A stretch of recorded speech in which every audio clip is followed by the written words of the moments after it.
Hi, Ali. You are the award-winning writer, director, producer, best known for your work on the acclaimed series Everybody Hates Chris, Are Yet, and Survivor's Romance. Your first movie, The Obituary of Ken Johnson, had premiered at Toronto Film Festival 2 years ago. Please, can you tell us, when did you decide to become a director and why? When did I decide to become a director? Oh, wow. It actually happened years ago. I was working on a comedy series, the Gregory Hines Show, and there was a sitcom on CBS. And prior to that, I had written comedy, I had performed comedy, but I never thought of myself as a director until I saw what the director was doing. And then I realized, wait a minute, I do that. I just had never thought of myself as being a director. And the reality that I actually was one came on the set of a sitcom when I saw what the process actually was. And then you begin to study. I'm a photographer as well, so I already had, an interest and some facility around, crafting and composing images, but taking that and turning that into, moving pictures and storytelling wasn't something that I had thought of for myself until I realized that it was a skill that in a lot of ways I already had.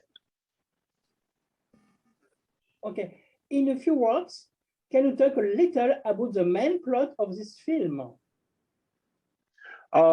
It's shortly after a financial collapse in America, and with diminishing resources and money no longer being of any value. Two families who are neighbors in this rural community have to turn to each other to try and make it through this, dramatic collapse and shift in society. And what they discover about each other is just a lot of revealing dynamic stuff about, what the nature of their relationships are, the beliefs that they bring to, how they should move forward, and what they can believe in and what they can trust, and who they actually are in the face of a danger like this. What can you tell us about the different sources of inspiration to create this movie? Allison and Nicolas Buckmelter wrote the script, and they had a great interest in the way financial dealings are made, not just in the States, but between other countries, and the idea that how countries' finances are structured is really something that is incredibly fragile. And, with a few wrong steps, this entire infrastructure, financially speaking, really could collapse, and there's no B plan for that.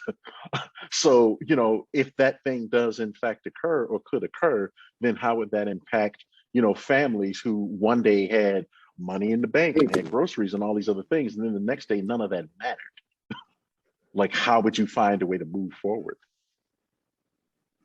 What can you tell us about your collaboration with Alison and Nicola Bucksmelter? I really enjoyed working with Allison and Nicolas. They were both, first of all, they had written the script, and they've been, working with producer Lisa Bruce for some time trying to get it produced. And, they've gone through a few different iterations of the script before I saw it.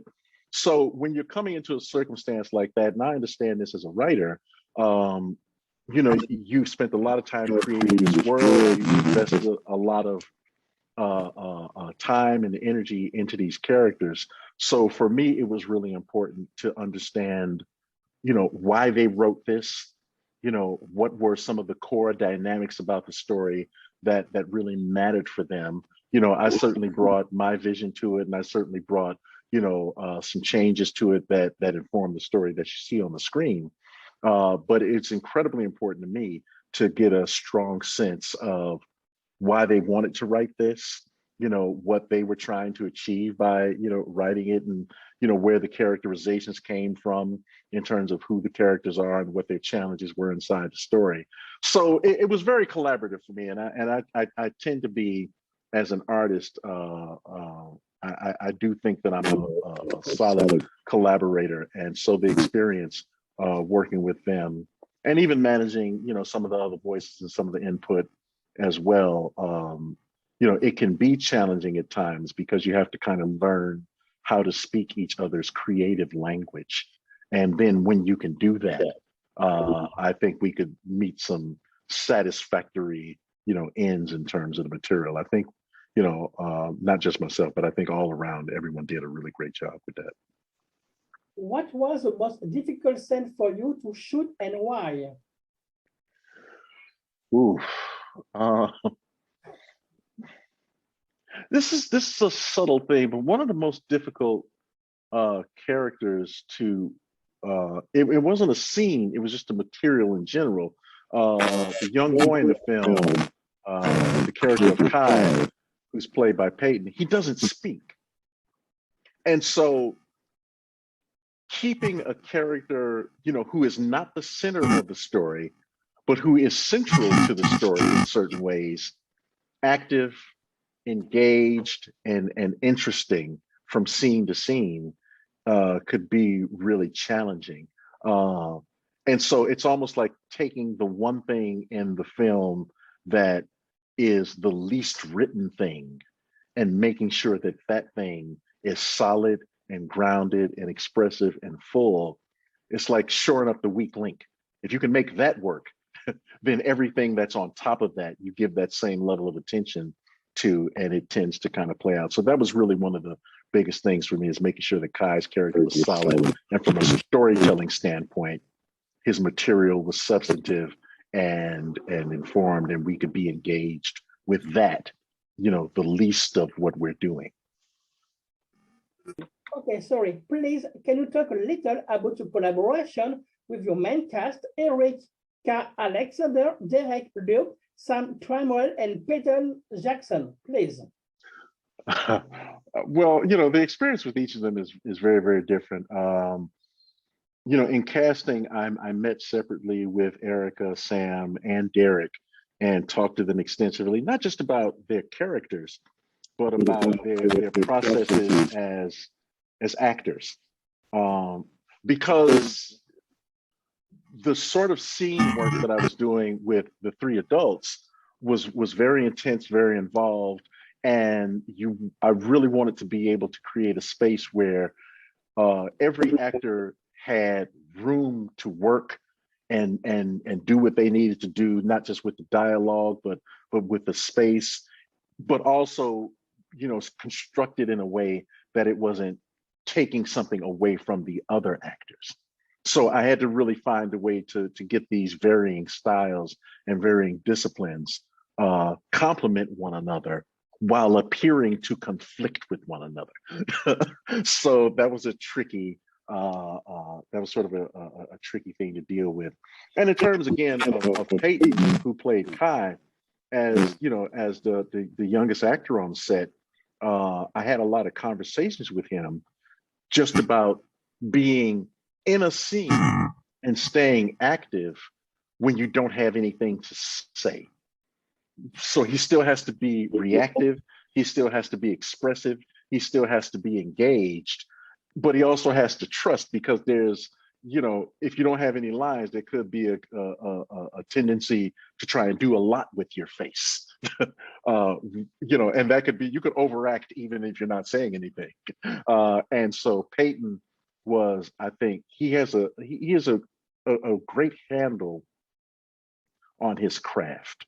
He really does have a great handle on being able to manage his expressions. He really does stay engaged. He's a very mature actor, as young as he is. And so we had to just have a lot of conversations also about him being able to own his space. Because, you're a kid and you're in a scene with Derek, Luke, and Erika and Sam, and it's easy to be intimidated. And so it's very important that a young actor understand that in this context, I understand that you're a child, but you're an actor first. Actor first, child second. And so it's delicate being able to walk that line. And, for the adults, making sure that they are respecting the young person as the actor that he is, but also being sensitive to the fact that he's still a child. It's tricky, but I think we really did a great job with it. Everybody was just really amazing.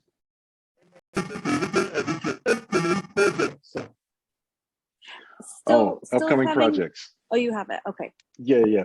I mean, I'm in development on a number of things. I've got a couple of films that I'm not quite free to speak about just yet, that I'm in development stage on, and also a couple of different television projects. So I'm crossing my fingers that the creative gods are on my side, and if they are, in the next year and a half, you'll be hearing more from me, and hopefully I'll be getting on your nerves because it'll be too much and you'll want it to stop. Thank you very much, Ali. Have a great day. Bye-bye. Thank you.